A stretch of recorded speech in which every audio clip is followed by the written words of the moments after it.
Roses are red, Obama is well spoken. Sorry miss, Hogged ranked machine is broken. Hello, this is OrangeCoffee. Today we are talking about ranked, mainly the problems it has. Like in every multiplayer game, some people like to compete. They enjoy playing against other sweaty players with what is often the optimal playstyle, but this creates a big problem for the average player, because they will consistently get stomped by someone with better skills and superior strategy.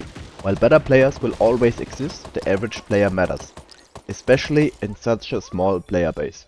Under every stupid Reddit post lies not only a frustrated person with different intentions and goals in gaming, but also a paying customer. And get good bro isn't keeping the servers on. So how do you fix this problem? Removing the skillful mechanics out of the game is not a solution to the problem, and clearly has not worked so far. There will always be people better, no matter how much you change the game. So we just put the people who want to sweat their balls off in their own mode, which is clearly working in other games.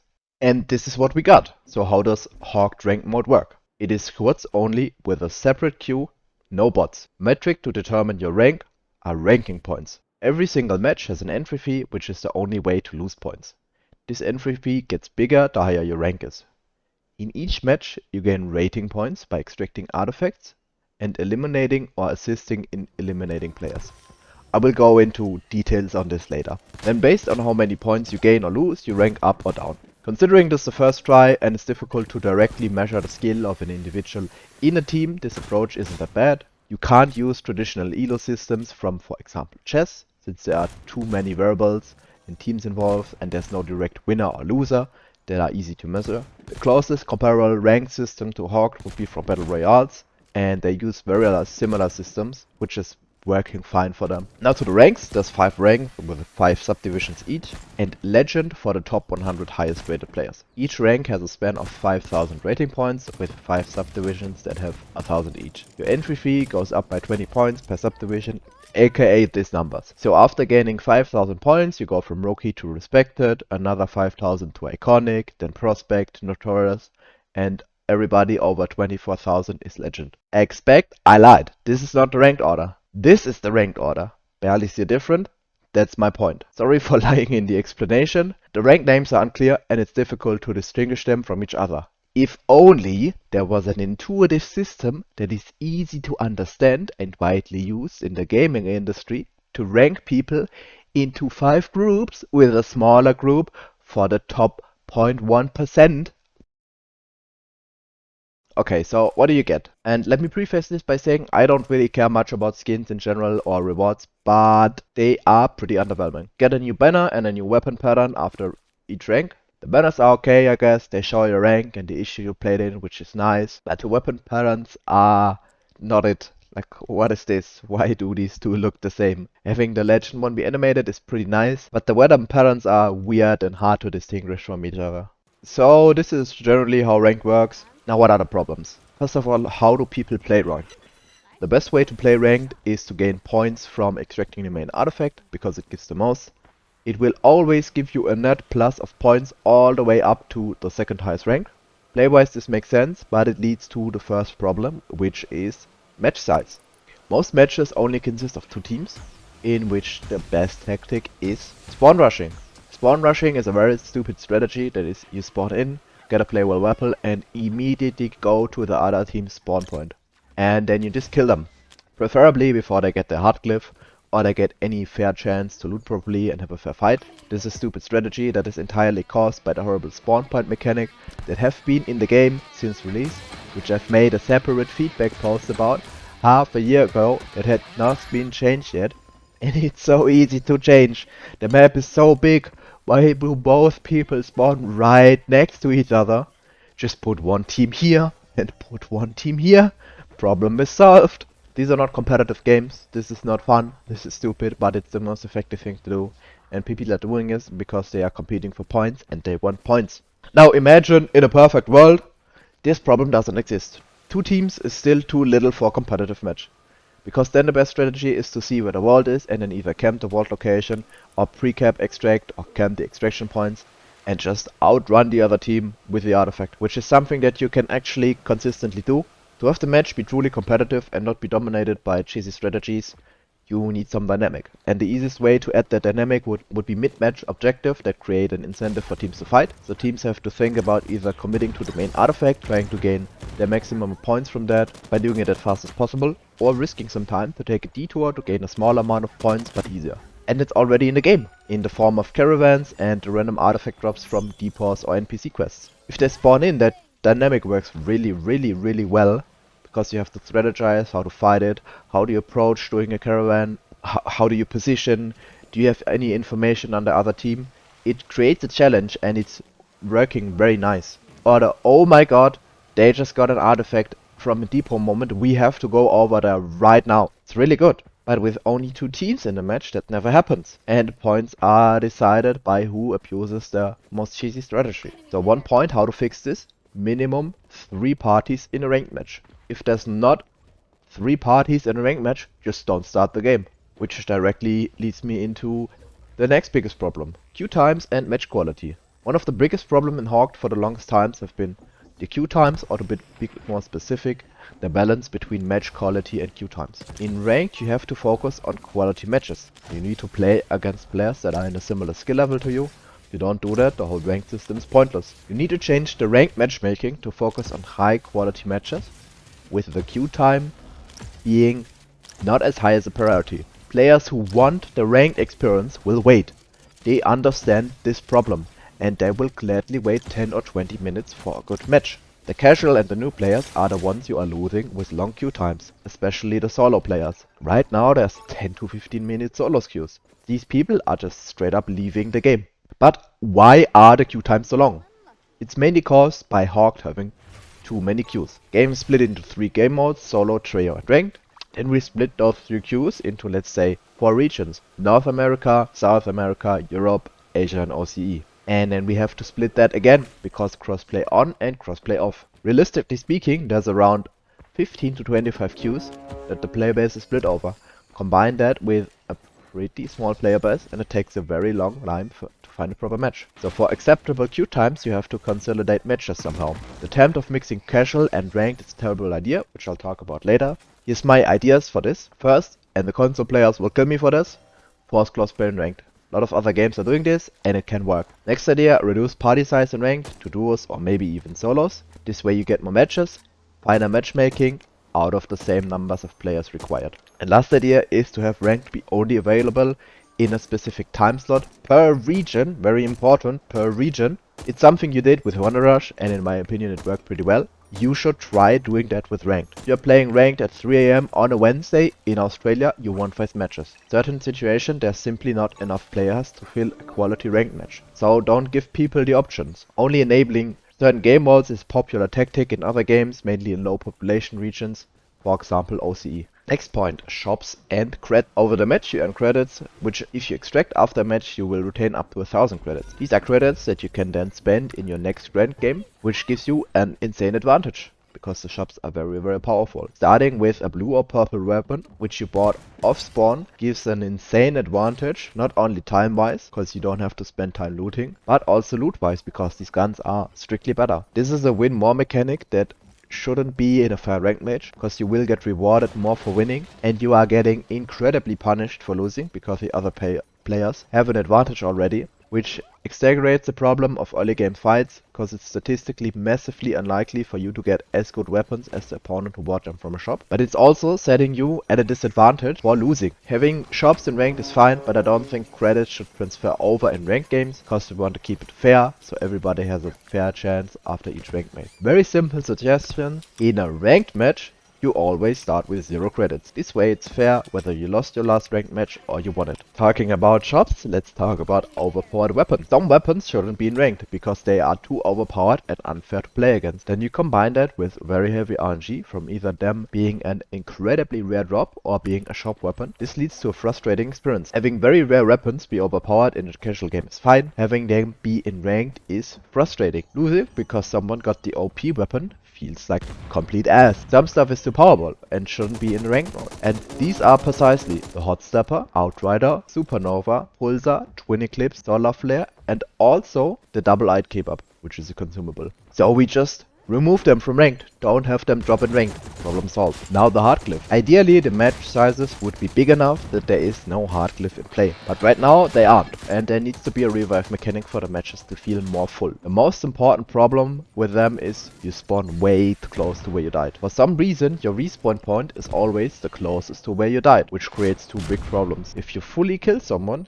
that you know has a revive, you know where they spawn, and you can get an easy fight because you just go over there, camp the revive point, and then just kill them. Second problem, if you are fighting near a revive glyph, dying can be an advantage in a fight. Respawn again with full health, full shield, a grenade and a cola and ammo. Fully eliminating a player and then just having him show up again within 10 seconds completely destroys the dynamics of a fight and removes the advantage the other team should have because they just killed a player. He shouldn't just show up instantly. Losing a teammate creates a challenge and forces you into a decision of either trying to win the 2v3 or just repositioning or running away and reviving your teammate. But that dynamic is completely broken because the revive glyph respawns you with your weapons closest to where you died. This is not only a problem in ranked, but also in the casual modes, and a very easy solution for this is to have people spawn far away from where they died instead of close. Revive mechanic should be a second chance at the game and not a second chance at the fight. And another problem with the revive mechanic is if you use it correctly, you get way too many revives. If planned out with your team correctly,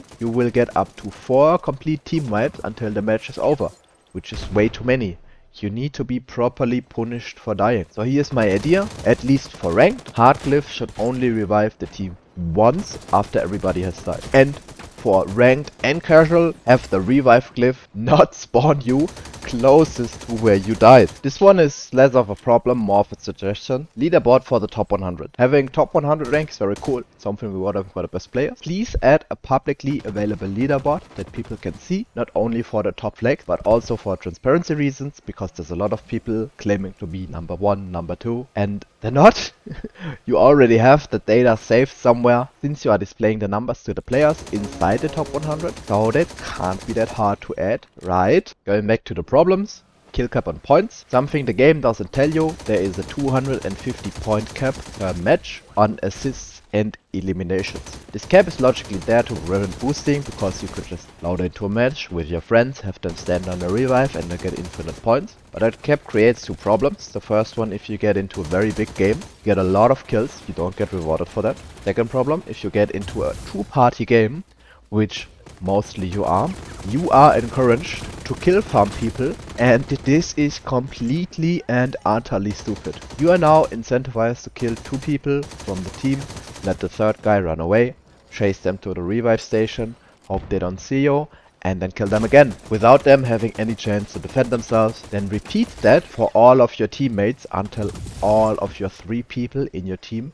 have reached the kill cap, and then you get a free artifact after. If you are above Notorious rank, this is the only way to gain a significant amount of points, because the lobbies are tiny. So how do you solve this problem? Because it is a difficult problem. You want to reward people for kills, but you also want to prevent boosting or carrying service. And of course, kill farming. So here's my idea. Fully eliminating a player gives 30 points to everybody in the team, with another 30 points for dealing the finishing blow or an assist in the kill. Eliminating people is a team effort, so you should reward the whole team, but also reward individuals a bit more that actually perform the elimination. And now you don't encourage people to kill farm anymore, because the points aren't per individual only. And instead of having a complete kill cap on points, you instead limit the amount of points a single player can give to other players by getting eliminated. So for example, I have died 2 times this match, and I have given away a total of 120 points to other players. If someone now eliminates me, they don't get points. You could introduce this mechanic per team, but I would make it global, because you avoid people queuing into games giving away free kills, which is really easy to do right now. So for example, you have 3 teams and one team just sits on the revives and the other 2 people just kill farm them, getting free points. And the same thing applies to AFK players. You could also have this mechanic per team, but I think global is better. And you can probably change around the numbers per Elims, but I'll get back to that later.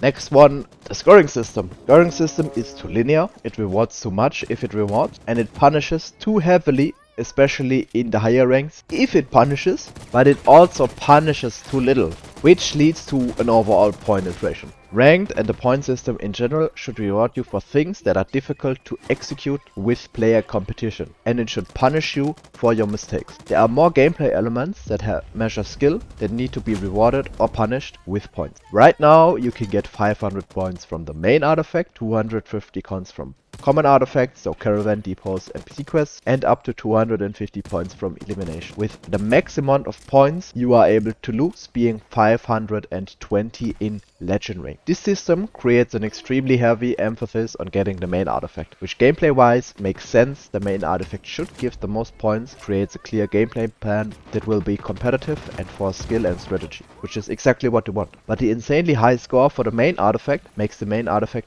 pretty much the decider if you gain points or not. To reduce the overall swinginess of artifacts, I would split up the point rewards. Example, instead of gaining 500 points for extracting the main artifact, you gain 100 points for opening the vault and 400 for extracting the main artifact. Same thing for caravans, let's say 100 points for defeating the caravan and then 150 points for extracting it. This way you can reward people a bit for doing objective, even if they fail to extract it, and discourage objective or extraction camping. It also makes the whole system be a bit more fine, which I'll talk about later. The entry fee is too simple to be the only point sink. Staying alive and successfully extracting is not rewarded, but should be. Having an intense game in which you never manage to quite finish off that incredibly skilled team that just barely slip away with a main artifact makes you lose the same amount of points as 3 people being AFK and dying on their spawn point. These are not the same gameplay experience because one requires a good amount of skill and the other one doesn't. So reduce the entry fee and have that reduced number of points be rewarded for successfully extracting. Then scale those two numbers with rank, and you have a finer punishment for fully getting team wipe and a cushion punishment for not getting an artifact. Next thing, you need to lose points for dying, at least in higher ranks, maybe 30 points per death, probably with a cap too. Or, no, going back to what I talked about before on the kill cap, have the points that are getting awarded to you for killing someone be the points that you are losing if you die, and then directly scale that with ranks. Or like you can just figure something out that might be a bit too complicated, but you need to be punished for dying. You need to lose points if you get fully eliminated while knocked on the ground. Should you earn points for other things? I don't think so. Because to go back to my point, reward points for for stuff that is difficult to execute with player competition. I've seen some suggestions, for example damage, killing monsters, staying alive, but all of that can be abused, so I just wouldn't have wanted points. Something that I've seen a lot of people suggest is to give points for trinkets, which I understand what they're coming from, where it's an extraction shooter, but I don't think it should be added for ranked. So why? Grade Plus would be paid to win in ranked. You can't have that. If we give trinkets a point value, it will lead to two things. Trinkets farming, which doesn't take skill, it is boring as hell. And secondly, insane point inflation, even if you cap it, because it's so easy. People will not fight over trinkets, they will just fill up their own cap, since it's more efficient, and then start playing the normal game. Or farm trinkets in dead lobbies after they killed the rest, which is just pointless as well. Starting skill is not accounted for. The system you have created cannot properly place players into their initial skill group, and they will have to play against lower skilled opponents until they have found the boundary of the skill group. This results in you flying through the lower ranks because you are stumping noobs that are too bad and actually belong there until you hit a wall and you won't move much around in your rank once you get close to your skill level. It also creates terrible matches for the below average players because they consistently get players that are above the proper skill level and they just haven't been placed there yet. They just annihilate the matches. If you want to keep the current point system, people need to start in a middle to lower rank so they don't stump noobs 24/7. So maybe start people out in iconic or prospect instead of rookie. Next problem, a ranked distribution. First, how is the system trying to determine the player's skill? By having them play until they can't rank up anymore with their current skills, because the average points they are getting over all the matches are not enough to move into the next rank. But it's not working at all. The rank to skill distribution is completely thrown off. Reason being, The insane point inflation makes it very easy to gain massive amounts of points. In the lower ranks, up to around the turrets, it's almost impossible to lose points. If you average a gain of 1000 points per match before the entry fee, which is very realistic right now, you go from 0 to top 100 in around 30 to 35 games. The actual ranking system only really starts at Iconic, and then we already have Notorious and Legend. Place where ranks can be assessed with the system is a span of around 10,000 points, and it is way too little, because you can easily gain or lose that in 10 to 15 matches, making the point span too small to properly determine your rank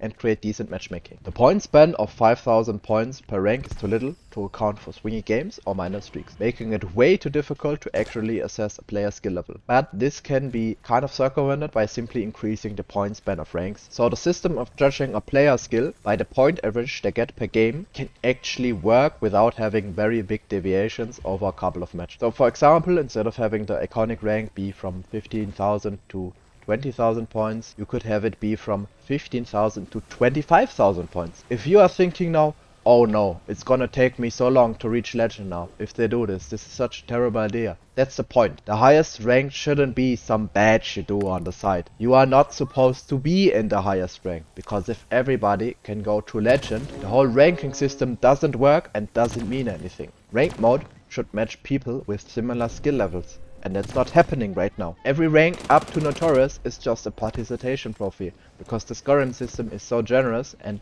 swings can be so big. Right now, rank doesn't mean anything. Now you combine the already problematic ranking distribution with the fact that you can't drop rank. There is variance in how well players play, and since rank is trios, variance on how well the teammates play and how hard they might be getting carried. If some terrible player plays with a number 1 and number 2 on the leaderboard and gets carried into legend, he is now stuck there, misplaced, which creates uneven matches. You need to be able to drop ranked across all ranks and divisions, or the whole system doesn't work. Which brings me to the next problem, matchmaking at match quality. The matchmaking quality wise was pretty good, even in higher ranks. Most of my matches felt fair. We would play against other good players, and the backfill only kicked in after sitting in queue for 20 plus minutes. The matches were fun because they were difficult. Until you released this message. Since then, there is no more matchmaking, and ranked and casual matches are the same. Which brings me to the single biggest problem, mixed queues. To quote from the ranked article, if you need more players, we'll pull renegades from the regular, non-ranked matchmaking queue. These players will not have the ranked affected and will not be able to squad up with ranked players. You cannot mix casual queues and ranked queues under no circumstance ever. The whole idea of ranked is to split the player base depending on what they want, and you are breaking the whole concept. I have bot spawn in 3 of my squad matches so far since issue 2 release. Every single squad match I played was ranked, even if I queued casual. The way you have it set up right now, squad is a ranked match for someone in that lobby. And it's a terrible idea. Because now all of the problems from before get combined. And you are forcing it onto the casual. You are encouraging the tryhards to sweat their balls off and kill farm noobs because you're mixed queues. And this leads to the single most horrible experience for the new players, because they are dying to people miles above their skill level using the most effective strategies and the most OP items. And it's not fun for anybody at all. The whole idea of ranked was to separate the players so the noobs don't get shit on, and the tryhards can try hard against each other. But you have effectively done the complete opposite. I am encouraged to spawn rush and kill farm noobs, so I rank up and I get rewarded for it. And there is no other option, because the matchmaking in ranked is non-existent. I want to play against good players, but I can't. You are currently speedrunning your casual player base into oblivion by forcing the skilled players who want sweaty matches with equally skilled players to obliterate noobs instead. The majority of Hawk player base are extremely casuals, with poor gameplay skills, bad understanding, but that play for fun, and let them have their fun. Since release, they have complained about getting non-stop shit on. And ranked mode can be a solution for this problem. But you completely flipped the purpose of ranked on its head, and it's now doing the exact opposite of what it's supposed to do. And now to answer to the question that you're here for, is ranked a failure? Before this adjustment, I would have clearly said no. The queues are very long, there's some flaws with the system, but it's what people wanted, mostly working, and the matches are extremely good. But now I have to say yes, ranked is a failure. Right now reaching top 100 is a participation trophy. For the slightly above player, the 3 stacks with communication, and the people who know how to abuse the queue system. It's a failure, a big one, but people haven't realized the problems yet, and the consequences haven't happened. You can still turn this around, very easily actually, but you have to do it someone soon. Especially the mixing queues in matchmaking. You have to stop that as soon as possible. So, conclusion, let me sum up my ideas quickly. Fix the start of match spawn points, minimum 3 teams per ranked match, focus on match quality over queue times. In ranked was crossplay in ranked only, or time gate the mode to peak per region. Start every ranked match with 0 creds. Remove the unfair weapons in ranked. Have revive not spawn you next to other players. Add a leaderboard for the top 100. Rework point cap on Elims. Have the point system be more varied for gameplay and finer, or preferably rework it completely. I'm gonna link you a very interesting document. They're talking about different approaches for matchmaking and scoring systems. It is for battle royale games, but you can probably take one of the systems and then change the weighing from placement points to artifacts, and it should work pretty well.